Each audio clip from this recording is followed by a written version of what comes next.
Welcome to the Rewards Master.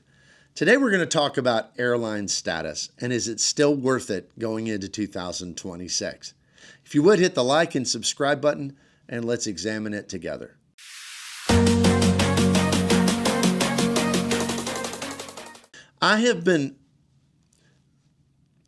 Because of my work and my schedule, I have been flying with status for at least the last 12 to 15 years. And for the longest time, I had United status. I was gold many years, and then a few years, I also reached the platinum level of status. And then several years ago, I switched over to American Airlines. I've been platinum pro, which I currently am, and I have been executive platinum with them. And then also with Delta, I've been silver, I've been gold, and I have been platinum. So in all of those different U.S. carrier systems, I have had some degree of status, seldom the very top status, but often the second to the top and then everything underneath that.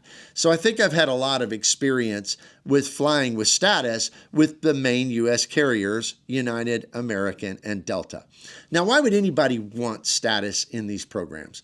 Well, it's really for the person who flies frequently. For a person who just flies every now and again, status really doesn't matter, because if you have status, the basic things you're getting is you're getting to board earlier, and you're also getting to select better seats, and the potential for upgrades is really what people love, getting upgraded to first class on domestic travel. You also get things like free bags for yourself and companions, stuff like that.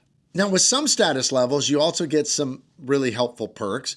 You get things like same-day flight changes, which can come in absolutely clutch when you need it. I've used that a few times, not very often, but a few times through the years to get home earlier, or when flights were potentially going to be canceled, to get on another flight very quickly. So that can be very, very helpful. You also get status with their airline alliance, which when that is very helpful is when you can get into, say, partner business or first class lounges, even when you're flying internationally on a economy ticket. So that can be really elevate a person's travel experience, which is a nice benefit of status as well.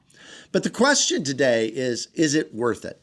Well, there have been a number of changes in recent years. The first one that I'll mention is that the status programs have changed the metrics of how you earn status. In the past, and for the longest period that I've had status with the different airlines, it was all about how much you flew. And so we do things like mileage runs. I remember one time I had to be in Alabama and I was leaving from Michigan, and I flew to New York, and then I took an overnight red eye to Los Angeles, and then I flew from Los Angeles to Alabama. And somebody would say, why on earth would you do that? Because I needed the miles to get to my next status level. And that's how we used to do it. Well, several years ago, that changed completely. So now it's no longer about how many miles you fly, but really with every program. Now, United still has a few little things, like they want you to take so many segments.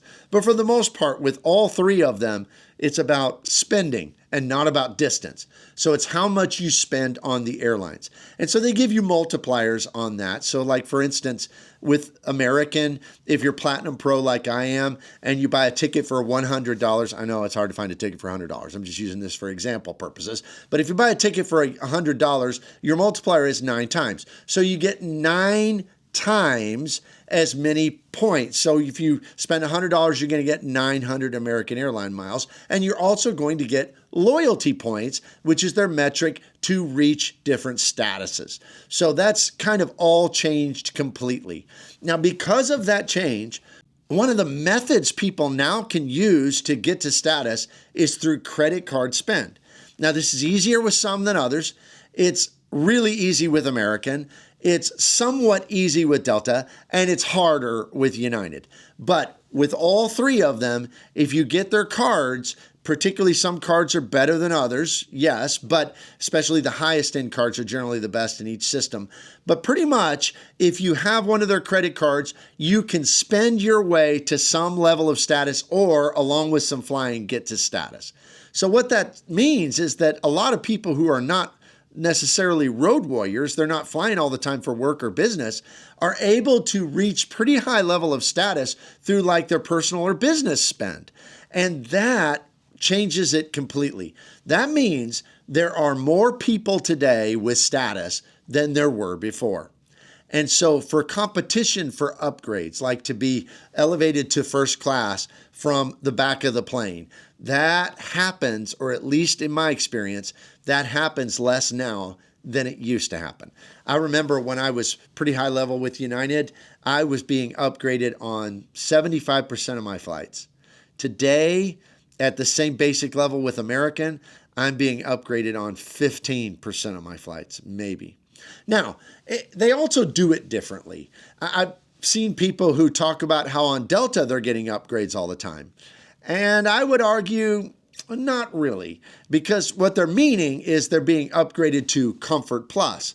Comfort Plus is a nicer economy seat. It's what American would simply call main cabin extra, or what United has as their preferred economy, which are basically seats at the front of the economy cabin that have extra legroom. They might give you drinks or extra snacks or something like that. Well, Delta makes it a separate cabin, puts a curtain between them, and in that, they kind of call it an upgrade, but really, if you're a certain level, if you're platinum with Delta, pretty much you're going to be put in those seats like the same day you buy the ticket or the day after. So is it an upgrade? Well, yeah, but not really. When we're talking about upgrades, I'm meaning to first class, to the first class cabin. And it used to be 70% of the time, and now it's 15 to 20% of the time if I'm lucky. So that's not as good as it used to be at all. But there are still some good things about status. And in this, it used to be that you always wanted higher status, because if it's primarily about getting upgraded, well, then the higher you are, the more you're going to get upgraded. But if that's no longer the driving force in wanting status, well, then suddenly you don't necessarily have to shoot for the highest level. Maybe a lower level is enough, and you don't have to miss out on those opportunity costs of putting, spend on an airline card that's not the best multipliers. And what I mean by that is, like, for instance, with American Airlines, at the platinum level, which is their second from the bottom, start with gold, then go to platinum, you can book into their main cabin extra seats, which are a lot better. As a tall guy, let me tell you, they're a lot better. You get, 4 inches of extra leg room. You get better snacks, better drinks, all that kind of stuff for free, and you just get better service. You also get on the plane faster, and so you have dedicated bin space, so you're never going to have to gate check your luggage, stuff like that. And that main cabin extra, you get to book it at booking. When you buy your ticket, you get to, for free, go straight into those. And that can save you from $35 up to $100, depending on if you're flying domestically or internationally. And so that is a great benefit. And that would be true with some of the other airlines as well. If you have a certain status level, you get those better economy seats for free, which to me is a very, very valuable benefit. At some of the levels, you also get that same day flight change for free, which you don't maybe use that all the time, but when you need it, you need it. And it's very, very nice. The other thing is that if you have some degree of status, when you call the airline, it's noticeably different. I mean, for status flyers, you have a special dedicated phone number you call. They answer very quickly, and frankly, you get better service. So is there a reason still to seek out status in 2026? Well, in my opinion, yes, but there's not a reason just to climb the mountain and get as high as you can anymore. For me, with American Airlines, I'm probably going to hit Platinum Pro again, but if I just hit Platinum, I'm not going to sweat it. It's not going to be a big deal, because Platinum's good enough to get what matters to me the most, which is those main cabin extra seats. And of course, you still get early boarding, you still get priority through security, all of that stuff as well. And so when you're examining if you should seek out status, I think you need to ask yourself, what is it I'm wanting? What am I hoping to get from this?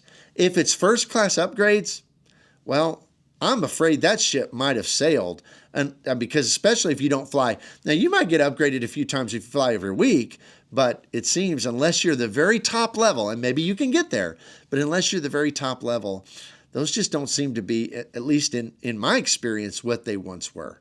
So in the comments below, if you're a status flyer, are you still getting the upgrades you used to? And let's not count Comfort Plus in that, okay? I mean to first class. Are you still getting the upgrades you used to? And if you are, tell me what airport you're flying out of, because man, that sounds exciting, because the airports I fly out of, I just don't get them anymore. Let me know down below. Are you seeking out status? Do you think it still has value? I'd love to know your thoughts on it. If you would, please hit the like and subscribe button. Consider my channel membership, $2.99 a month. You can cancel anytime. There's details down below. And I will see you here next time.